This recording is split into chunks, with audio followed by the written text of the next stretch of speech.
Hey everybody, welcome to this week's ChannelTech VideoCast. I am your host, as always, Charlene O'Hanlon with the VAR Guy, and I am here, as always, with my co-host, Diane Krakora, CEO of PartnerPath. Hey Diane, how are you? Hot and sweaty. How you doing, Charlene? Sweating it out on the East Coast here too. Boy, I tell you, it's been a really long, hot summer so far. I'm not complaining though because I know what's coming this winter. You guys get snow. Us not so much. Yeah, well, go ahead, Morgan. So this week, you know, I think people's brains have pretty much melted because there's really not much going on in the world these days. But one thing that's kind of been on my mind for a little while, and I've been kind of ruminating about it, is really what are the issues that channel chiefs, you know, what keeps them up at night? What are the kind of the major things that they're dealing with in their daily lives that they really don't have a ready answer to? And so I thought we could talk about that since you speak with so many clients that are in the channel, obviously, and are channel chiefs, and you might have some insight into really what's what are they most worried about with the channel these days?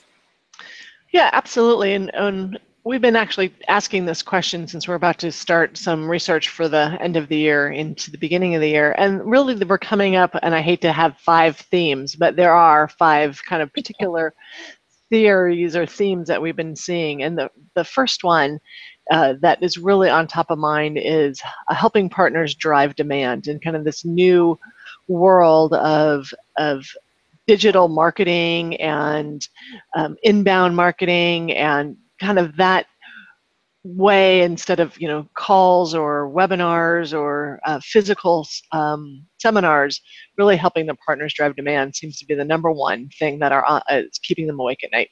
So why do you think that is the #1 thing? I mean, is it because we are so inundated with ways of getting our messages out that maybe there's some sort of saturation going on, or what do you think is happening there?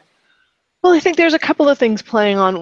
One is point number, which is that we're looking at new models, right? New cloud models, and kind of the primary value that partners bring in a cloud model is that driving demand, and is those new logos and that that customer relationship. So the channel executives are really looking for the partners to be able to go drive that demand, particularly as we're talking about a cloud model, because there's less implementation, etc. So that's certainly, I think, one of the key reasons it's so top of mind right now, is because we're also shifting the models. Okay, all right. So what else? What else have they What else I got? Well, the third thing kind of falls almost from the driving demand in the new models, which is ROI. And the channel executives are really being held more to their feet to the fire around what is the return on their channel investment, right? From the people, from the demand driving activities and discounts and deal reg incentives, etc. Where, show me the money, right? Where's the return on that? And that's kind of why that drive demand seems to be the #1 thing, because that's kind of the way they're showing their ROI, is from the number of registrants, etc., or those net new logos. So what do you think then? Do you think channel partners, channel chiefs are looking at their channel partner base and maybe looking to go deeper with the existing channel partners they have and develop those relationships more than going out and maybe finding new channel partners to partner with, or how do you see that playing out with the channel? Yeah, and there's the answer that we're hearing is that they're trying to get away from the 90-10 rule, where 10% of their partners are driving 90% of their business, which is not good. Everybody's kind of holds that with pride, and trying to even get back into the kind of 80-20 and getting more from kind of those top sets of partners and really enabling them better. And that's the kind of the fourth thing that's on their mind, is how do they enable those partners for self-sufficiency better, but everybody has an eye towards kind of a new type of partner that you and I have been talking about for what, 4 months now? Yes, for months now. But you know what? If people didn't want to hear about it, we wouldn't be talking about it, right? So. And then the last thing, out of the 5, right? So the first one was driving demand, then ROI, the new models, the enablement of their partners to be more self-sufficient so that they can get more revenue out of those kind of top percentage. Mm-hmm. And the last piece that we're starting to hear, particularly as we go in through the fall and into the winter, is the people, and really the channel account managers and the kind of the training and education and development of those people. I think they're starting to think about next year's numbers and how do we get more ROI and more demand, and how to develop the channel side of the people as well. So those are the top 5 that we hear. It's interesting.